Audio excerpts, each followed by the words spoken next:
on what it can have influence over, and I think that was a perfectly reasonable answer to the question. Question number 6, the Honourable Clayton Cosgrove. Mr Speaker, I seek leave to have this question held over until the actual Minister of Energy and Resources, Phil Heaton, is present to answer it. Leave is sought for that course of action. Is there any objection? Order. Any member is entitled to seek leave.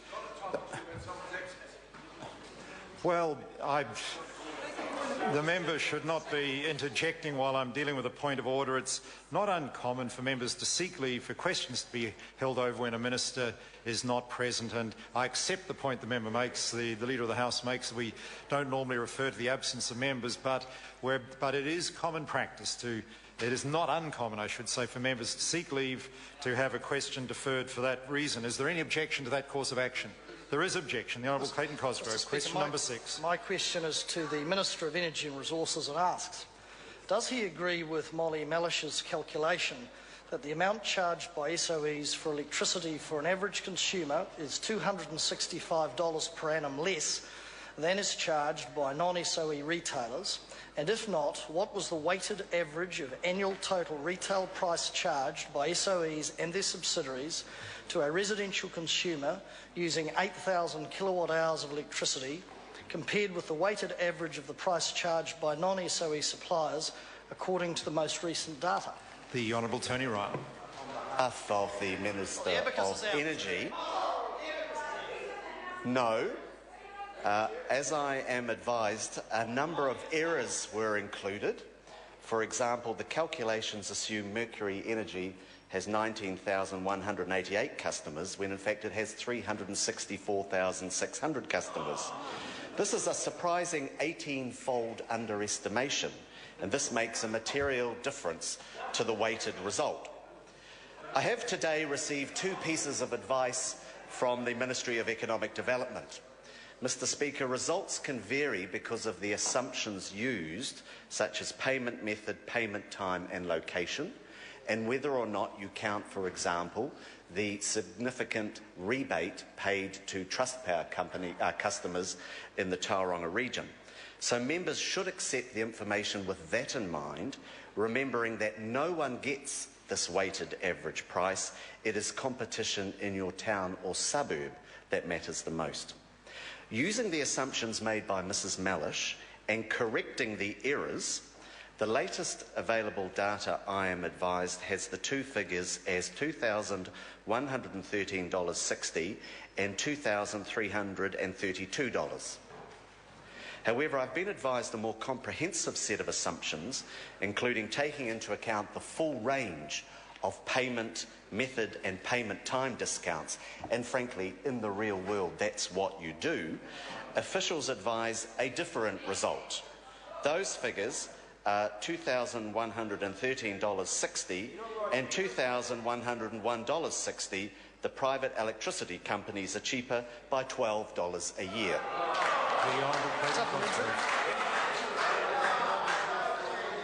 To the Minister, Order. I apologise, member. I must be able to hear the supplementary question. The Honourable Clayton Cosgrove. To the Minister, does the MED quarterly survey of electricity prices for a customer using 8,000 kilowatts kilowatts a year kilowatt hours a year, thank you, Jerry, show that averaged across all SOEs and across all private companies, across all regions, all seasons, all lake levels and all types of generations, that SOEs charge on average less than private energy companies?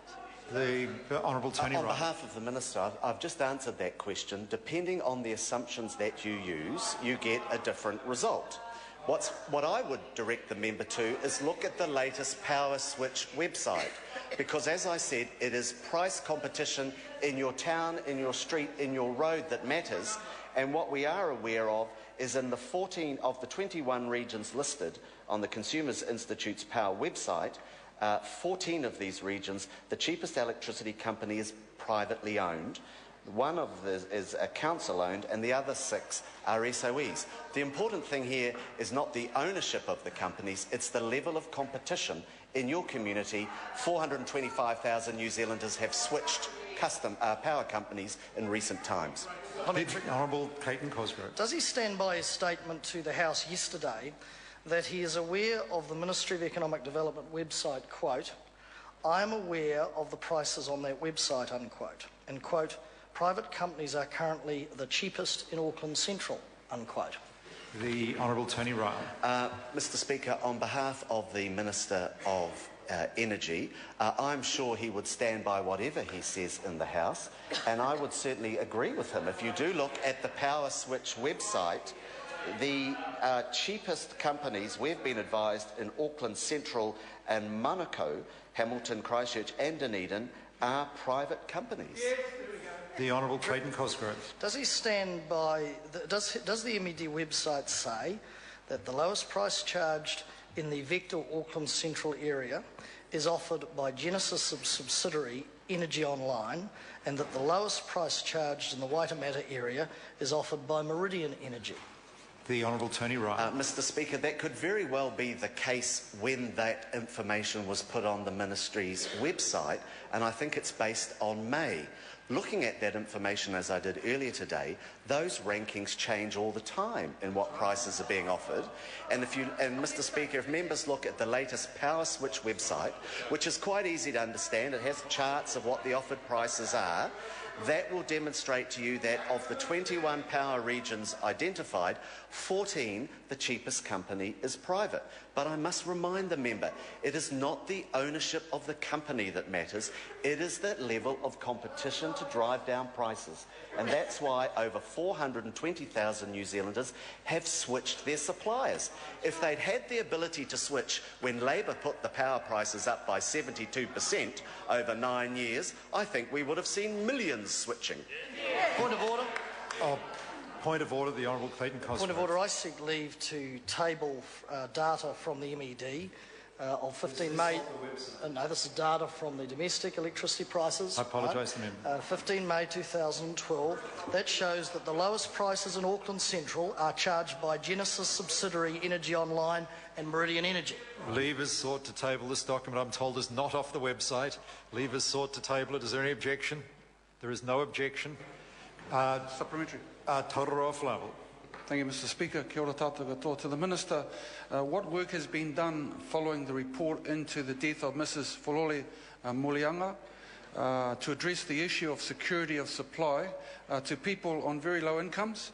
And will he agree to consider the relevance of the UK experience where there have long been subsidies and assistance to avoid people falling into the fuel poverty trap? The Honourable Tony Ryall. Yes, I am aware of the very tragic circumstances around Mrs Muliaga, who was a customer of Mercury Energy, owned by Mighty River Power. Very sad circumstances which led to a new protocol being put across the electricity sector, both public and private, particularly with dealing with those customers in vulnerable positions, but particularly around their health. The Honourable Clayton Cosgrove. To the Minister, when he declined to answer yesterday's question about the average price charged by private providers and the average price charged by state-owned enterprises, had his officials provided him with draft average figures, or did he even ask for those average figures? The Honourable Tony Ryall. Oh, Mr Speaker, as the Acting Minister in the House, I'm unable to give an answer to that question. What I would say is that's quite clear in the work that I've done this morning is that there are a lot of assumptions that need to be made behind these various modellings. And what has become very, very clear to me in looking at all this evidence is that it is not the ownership that matters, it's the level of local competition. 425,000 New Zealanders have switched power companies as a result of that website and of the greater competition that has been brought in. Point of order. Point of order, the Honourable Clayton Cosgrove. With respect, Mr Speaker, you've been a former minister and you will be aware of the basic briefing processes. One would have assumed that an acting minister would have been briefed by officials and told... The member asked his question and the minister said he didn't have that information to answer that question. Now, as Speaker, I can't second guess an answer like that. That's a perfectly proper answer to a question, and if the member happens to disagree with it, he can ask further questions about it, but I can't enter into a dispute whether the answer is right or wrong. The Honourable Clayton Cosgrove, point of order. Point of order, I seek your advice. Given that fair point that you make, one then wonders why they denied leave for that question to be put. Order. The member can't dispute this kind of thing by way of point of order. It's absolutely any member's right in the House to deny leave for any course of action where leave is sought. Question number 7, Jan Logie. Thank you, Mr. Speaker. My question is to the Minister of Social Development.